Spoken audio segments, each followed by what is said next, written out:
শান্তিপুর স্কুলের সামনে ছেলের বাইক থেকে ছিটকে পড়ে মৃত্যু হয় এক মহিলার। ঘটনা শুক্রবার সকালের। বাইকে চড়ে বাড়ি ফিরছিলেন বছর ৪৫-এর উজ্জ্বলা দেবনাথ। তবে শান্তিপুর স্কুলের সামনের রাস্তায় একটি বাম্পার থাকায় বাইক থেকে ছিটকে পড়ে যান তিনি। রাস্তায় উল্টো হয়ে পড়ায় উজ্জ্বলা দেবীর মাথার ক্লিপ ভেঙে কয়েকটা টুকরো তার মাথার ভেতর ঢুকে যায়। এতেই রক্তপাত শুরু হয় তার। এরপরেই তাকে জিবি হাসপাতালে নিয়ে যাওয়া হয় এবং উজ্জ্বলা দেবনাথকে দেখে কর্তব্যরত চিকিৎসক জানান তার মৃত্যু হয়েছে। হ্যাঁ, আমি কৈলাসহর থেকে আইতাছি 8:30টার সময় সকালে।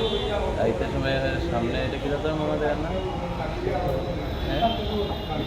শান্তিপুর শান্তিপুর স্কুলের এখানে রাস্তার মিডিলের দিকে, রাস্তাটা পুরো সমান, এটার মিডিলের দিকে একটু টাউনের লাগানো রাস্তাটা দিয়ে আমি তারপরে আইয়া ব্রেক মারছি, আর ব্রেক মারার লগে লগে এই লাইনটা তো বাড়ি উঠছে, তো পিছনটা একটু ফাল মারছে।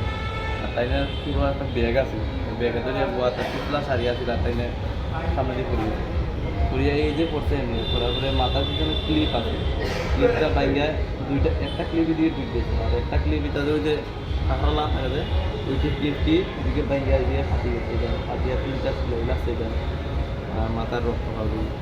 তারপরে আর কি এখান থেকে ওই অ্যাক্সিডেন্টের পরে এখান থেকে লইয়া গেছে, আমরা ফোন করছিলাম বইনে জামাই গেছে, বইনে জামাইয়ে তারা গাড়ি উঠে লইয়া গেছে, গিয়া এখান থেকে লইয়া গেছে আমরা কৈলাসহর ডিস্ট্রিক্ট হসপিটালে, এখান থেকেই আমরা এখানে।